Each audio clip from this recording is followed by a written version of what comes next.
So I just thought I would do a little cooking thing with you guys, because I think cooking is, it's something we do every day.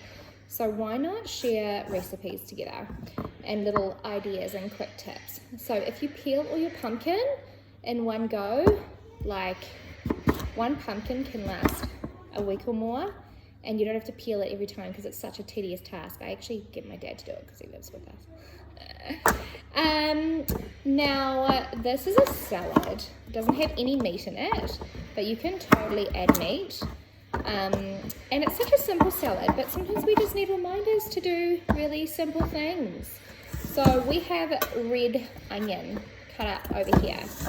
And to cut a red onion up, and like if you've ever heard people saying cut it into like sections, I should have waited for you to do it, but you get a whole onion and then you cut it in half and lay the half on the bench, as you can see, and then you actually cut it on an angle like that. So you're actually cutting chunks, like wedges of onion. So you put those in the pan. It just means it stops it cooking so quick, and it can cook in the same amount of time as the other stuff.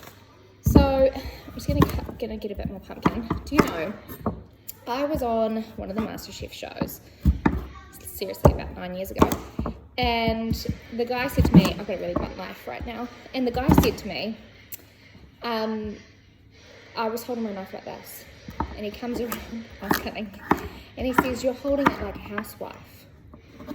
Well, I am a housewife. I'm not a chef, otherwise I wouldn't even have been able to apply for MasterChef. It was the stupidest thing. Anyway, so he told me you're supposed to hold it like this, and actually I understand it because you can get a bit more power in your cutting, and I have then done that over the years. So these little videos are kind of fun, and also a lot of my friends have actually asked me over the years to show them some recipes and show them how to cook, and I used to hold a cooking class at my house, and I'd have about 6 people on the other side of the bench, and we would just learn things like how to dice an onion properly, and how to make stroganoff from scratch, and get rid of all those packet stuff, because those packet things are just shortcuts to something. If you actually knew what to do, you would do it yourself. So, excuse that bag, we're using bags. So I am totally just going to get into this last bit of pumpkin. I'll tell you something kind of interesting while I'm doing it, eh? I don't know if it's gossip or not, but I was in the same MasterChef as Chelsea Winter. If you're from New Zealand, you'll know who she is.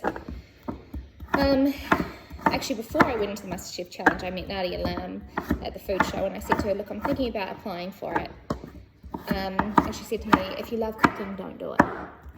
She said it takes all the joy out of it for you. And then when I guess she wasn't bagging the MasterChef thing. I think she was just explaining how difficult it was to be on TV cooking when you kind of at home you do it because you love, you're passionate about it, and then when you go on TV and go on a competition, it takes away the passion and it becomes just about winning a competition.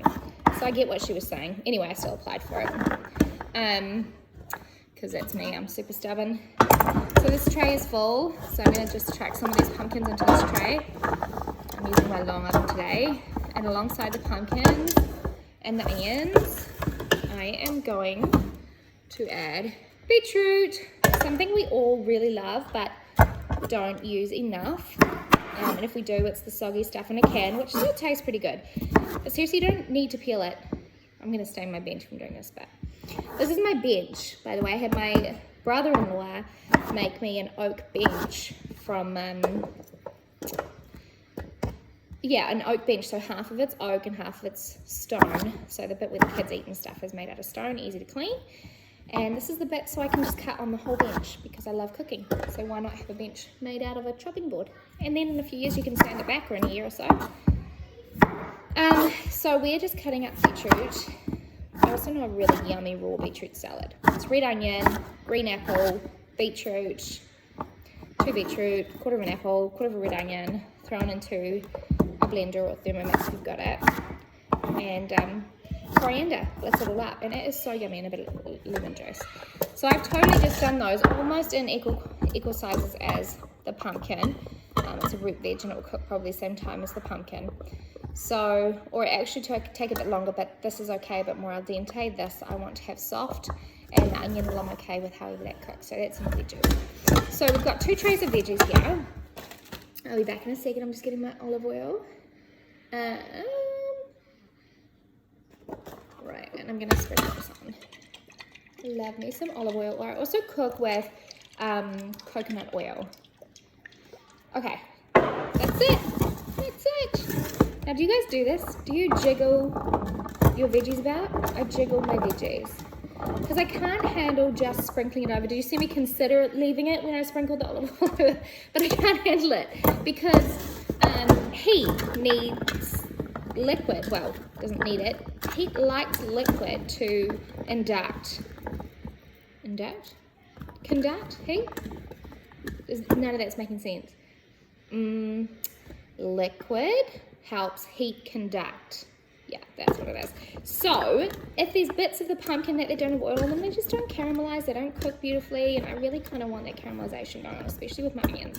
So I'm totally a veggie jubbler. I also make up words. So these are going in the oven 20 to 25 minutes, and then all I'm doing is mixing it up with, unfortunately it's in a plastic bag, but mixing it up with some salad. And you can use whatever you got. If you got beetroot leaves and stuff in the garden, totally use those. And I'm going to put the roasted veggies on top of it, and I am going to put feta all over it, and then I'm going to, you mix up some, if you've got those basil in a tube, or you can chop it up yourself, you put a bit of basil in the tube and some plain yogurt dressing, mix it with a bit of olive oil or lemon, salt and pepper, and then put that all over the salad, and then some freshly toasted seeds. It's totally delicious, totally yum, and all the difference just comes in roasting the veg. Just a little bit of prep, a little bit of roasting. You can even roast these, keep them in the fridge all week, pull them out every time you want a salad or for your lunches. You can put them in sandwiches even if your husband likes sandwiches, or you like sandwiches, or your kids. And there's a good chance the kids might pick at some of this caramelized pumpkin and beetroot. Anyway, that's it. Enjoy. Just remember to cut up some veg, roast it, and put it with a bit of basil and yogurt over a bit of lettuce, and you got a delicious, delicious dinner. Oh, croutons. I forgot croutons. So, croutons, right now.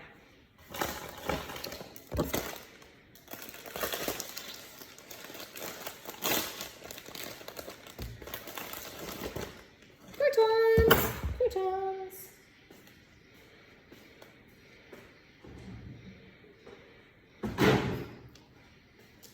This, you might have thought that salad was a bit boring, and yeah, I agree, but another thing to do. So, totally get any bread, probably older bread works better, and sourdoughs are beautiful. Why am I using this? Why am I using this? I don't want to use this bread. First off, it's not really that good to use. That's just one that I can have in a packet. I want to use this. This is the sourdough. This is a whole grain sourdough. So it's good for people's tummies to process. They process it a little bit easier than they do plain white flour, bleached, preservative-filled bread. And this has little grains in it. This is from wild wheat, actually. And this makes beautiful croutons because it's got these holes in it, and the olive oil gets into the holes, and then the heat gets into the holes, and it makes the crunchiest, most delicious croutons. So totally, I'm just going to do a couple of slices like this, and just do rough centimetre cubes. Oh, so good. That's it. That's what I forgot to show you. I thought my salad was a bit boring, although everyone knows how to make croutons anyway. That's it. And now, literally, in a bowl, I'm going to do one more layer. So I can't eat bread. I can't eat gluten. It doesn't work with my tummy. Like I say, I don't think refined flours actually work with anyone's body really, but some people react to it better. I mean, worse than others. But this is a sourdough. So I give this to Harley and Granddad because, well, my dad, my kid's granddad, because he lives on the farm. That's it. And look what I'm going to do again. Oh, a bit of olive oil. And this has, like I said, this is a whole grain one. It's got seeds in it, so this is going to be totally beautiful. And you literally, again, just dribble it up like you do the vegetables. And I would totally put a little bit of salt and pepper on here. But I've got a new thing in my organic bulk foods.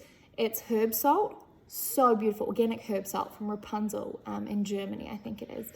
But I don't bring it here. I get it from an organic supplier. and wholesaler, and it is the most beautiful salt. So I just use that instead of salt and pepper on things. I'll put like a pinch of the Rapunzel herb salt in here, organic salt, and it is just stunning. It just saves you putting in all the other herbs.